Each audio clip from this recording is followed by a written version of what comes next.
లక్ష్మణుడికి రాముడు అంటే బోల్డ్ ప్రాణం కదా. అసలు లక్ష్మణుడికి బీపీ వచ్చేసింది. రాముడు అలా మాట్లాడితే ఏం చేయలేడు కదా. సీతాదేవి మనకి చదివితే కళ్ళనీళ్ళు వస్తాయి. విన్నా సీతాదేవి లక్ష్మణ చితి పేర్చునాయన అంది. ఏం చేయలేడు కదా. గొడ్ల నీరు కక్కుంటూ లక్ష్మణుడు చితి ఏర్పాటు చేస్తాడు. చేస్తే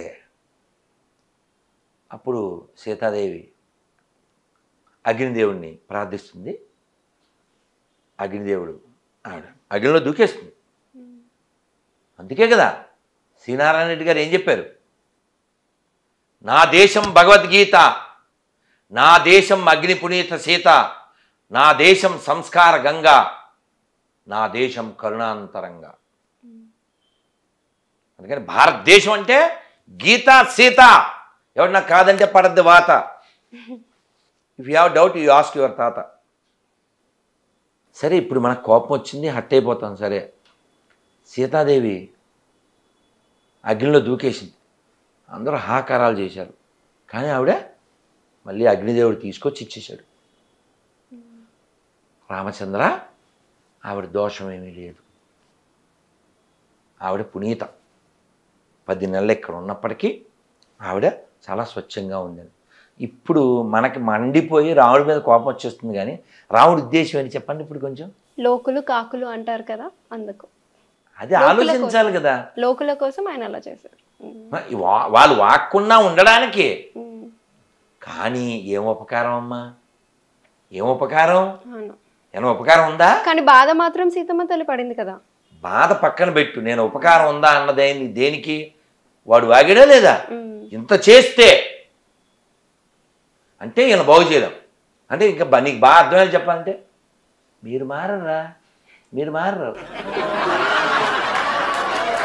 అర్థం కదా. వాడికి తెలియదా? వాగేయడమే, నోటికి ఎంత వస్తే అంత. మీరు చాగంటి గారి ప్రవచనం అంటే బలరాముడు కృష్ణుడు వెళ్తున్నారు మధురలో. వాడు వచ్చాడు. ఎవడు వాడంటే వీడే, ఈ వాగేడే వీడే, మళ్ళీ నెక్స్ట్ జన్మ. వాడు వచ్చాడు. వస్తే వీళ్ళు కంసుడి ఆస్థానానికి వెళ్తున్నారు.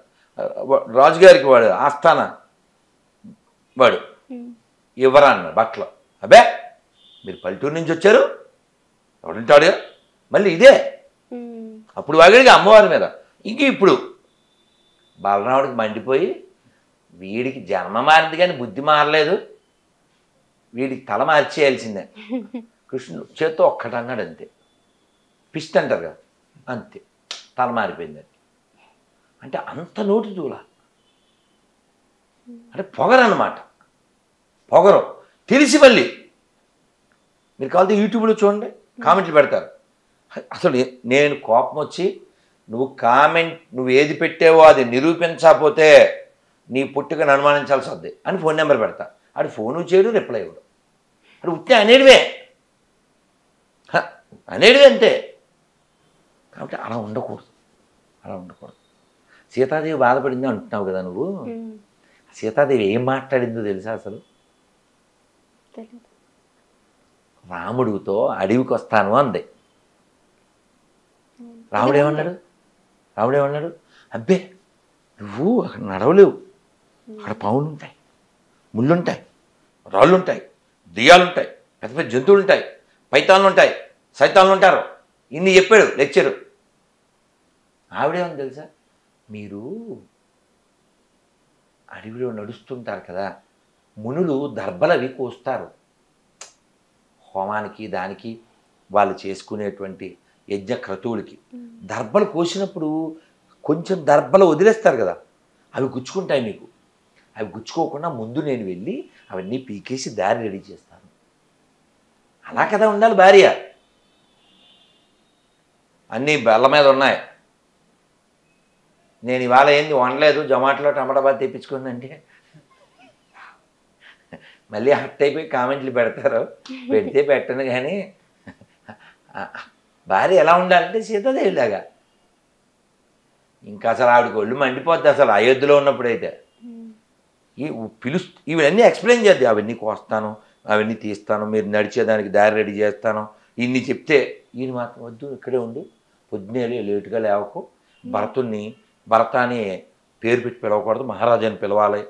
అసలు ఈ ఉపన్యాసం నాకెందుకు ఇస్తున్నాను? ఆయన ఉద్దేశం ఏంటి? ఈవిడ ఇక్కడ ఉండాలి, ఈయన సింగిల్గా జంగిల్కి వెళ్ళిపోతా అంటాడు. ఈవిడేమంటుంది? అసలు నువ్వు కష్టాలు అవి పడవలేవు అడవిలో అంటే ఈవిడేమని తెలుసా?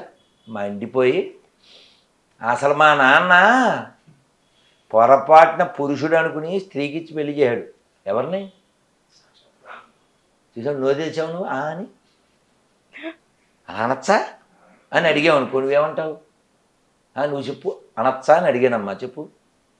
ఆ కాలంలో కాబట్టి సీతమ్మ తల్లి అయితే అనుండదు. నీ మొహం నేను చెప్తా చూడు, చాగంటి గారి భాషలో చెప్తా.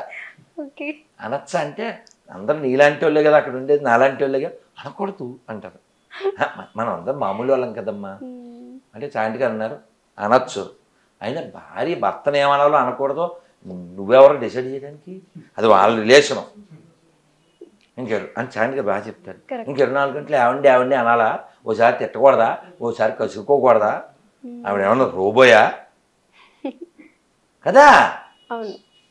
కదా, ఆవిడతో పడు, ప్రేమంటే అదే కదా. ఇంకేమైనా ఆర్డర్ క్యారియర్ ఆవిడ? చెప్పుకోవాలి, అది రెండు ఉండాలి భార్యాభర్తలు అంటే. ఆవిడ ఏదో పెద్ద పర్మనెంట్ రోబోయా నీకు? ఇంత మాట అనేసింది రాముణ్ణి. దేనికన్నా చెప్పు? ఈమెను తీసుకెళ్ళిన అంటున్నందుకు. ఇక్కడ అర్థం ఏంటంటే అచ్చదిల్లో చెప్తున్నా, మగడా నన్ను తీసుకెళ్ళు, చేయకు రగడా. అంటే ఇంకా మీకు అర్థమయ్యేలా చెప్పాలంటే ఈ రూములు, ఏసీ రూములు, ఇల్లు, ఈ రాజ మందిరాలు ఇది కాదు, నువ్వెక్కడుంటే అది నాకు అయోధ్య. ఇది కంక్లూషన్. అలా ఉండాలి. అలా ఉంది సీతమ్మ. అందుకే అన్నమయ్య ఏమన్నారు తెలుసా? అసలు అన్నమయ్య ఎంత ప్రేమో. సీతాదేవి పాలి చింతామణి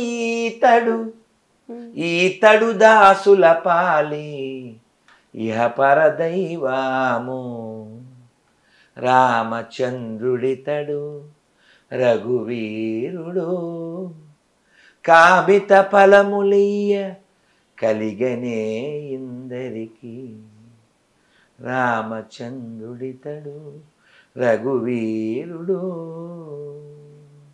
ఇంకా పాడాలని ఉంది కానీ స్వరం రాగం కూడా అద్భుతంగా ఉంది. కానీ ఓ విషయం చెప్పనా, మీరు నమ్మరు, చిన్నప్పటి నుంచి ఇది వింటున్నాను. ఇది నేను ఎప్పుడు ప్రారంభం నుంచి పాడను.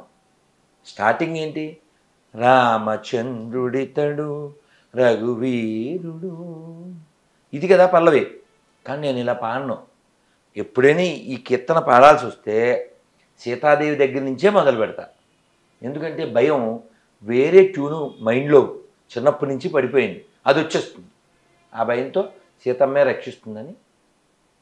అసలు రామదాస్ గారు, మన రామదాస్ సినిమా చూశారుగా, ఆ డబ్బులు గొడవ గోష్ఠి, జైల్లో ఉంటారు కదా, ఏమని రిక్వెస్ట్ చేశారు చెప్పు? అదేంటి, స్నేహ నటించింది కదా, నన్ను బ్రోవామని చెప్పవే సీతమ్మ తల్లి, నన్ను బ్రోవామని చెప్పవే, జనకు నీ కూతురా జననీ జానకమ్మ, నన్ను బ్రోవామని చెప్పవే. ఏంటిది పిటిషన్? ఎవరికి? సీతమ్మ తల్లికి. నేరుగా రాముడితో. నువ్వు కరెక్టేనమ్మా, సీతమ్మ తల్లిని అడిగారు ఆయనకి చెప్పమని, నువ్వు కరెక్టేనన్నా. మనందరికీ ఈ పాట తెలుసు, ఈ కీర్తన తెలుసు, అది ఫేమస్ కాబట్టి. కానీ అంతటితో ఆగలేదు ఆయన, ఇంకో కీర్తన కూడా చేశారు, ఇంకా బరువుగా ఉంటుంది అది. మీరు మంగళంపల్లి ఈ రామదాసు కీర్తనల విషయంలో తెలుగు జాతి మంగళంపల్లి బాలమురళీకృష్ణ గారికి రుణపడి ఉంది. రామచంద్రులు నాపై చలము చేసినారు, సీతమ్మ చెప్పవమ్మా, సీతమ్మ చెప్పవమ్మా, కటకట నేనేమి చేయుదు, కఠిన చిత్తుని మనసు కరుగదు, కర్మములెటులుండునో కదా, రామచంద్రుడు నాపై చలము చేసినారు, సీతమ్మ చెప్పవమ్మా, సీతమ్మ చెప్పవమ్మా. అలా అమ్మవారికి రిక్వెస్ట్ చేశారు. అలా అమ్మవారు చెప్పారంట, స్వామి వాడిని ఆదుకోండి అని. ఇన్ని రోజులు ఏం చేశావు అన్నారట రాముడు గారు. అంటే వాడు చాలా రిక్వెస్ట్ చేస్తున్నాడు, చాలా ఇబ్బందులు పడుతున్నాడు. అంటే కర్మ పరిపాకం కావాలి కదా, అందుకని నేను వెయిట్ చేస్తున్నాను. పరిపాకం అయింది, నువ్వు చెప్పావు, ఇప్పుడే వెళ్తున్నా, ఇప్పుడే. రాముడు ఇలాగ చెప్పాడు, ఇప్పుడే వెళ్ళిపోతా అని వెళ్ళిపోయారట. ఇద్దరు వెళ్ళిపోయారు, రామోజీ లక్ష్మణజీ. అప్పుడే పేర్లు వచ్చినాయి. మనకేమో ఆ రామోజీ తెలియదు.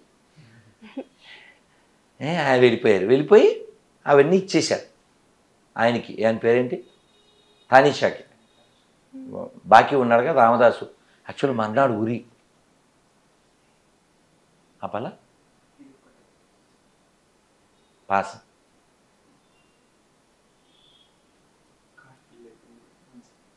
ఓ జోక్ చెప్తాను ఈ లోపల. ఫోటోషూట్ చేస్తుంటారు. తీరా ఇది జోక్, చాలా ఇంపార్టెంట్ జోక్. ఫోటోషూట్ చేస్తారు. ఫోటోషూట్ చేసినప్పుడు 30 లక్షలు పెట్టి ఆడు ఎవడో ఏర్పాట్లు చేసుకున్నాడు. హెలికాప్టర్ నుంచి కిందకి దిగినట్టు అమ్మాయిని క్యాచ్ చేసుకుంటాడు. ఈ దరిద్రుడు తిట్టకూడదు కానీ ఫోటో అలా గాల్లో క్లిక్ మనాలిగా అయిపోయింది. అప్పుడు చెప్పాడు, సార్ ఆ తెర తీయలేదండి. 30 లక్షలు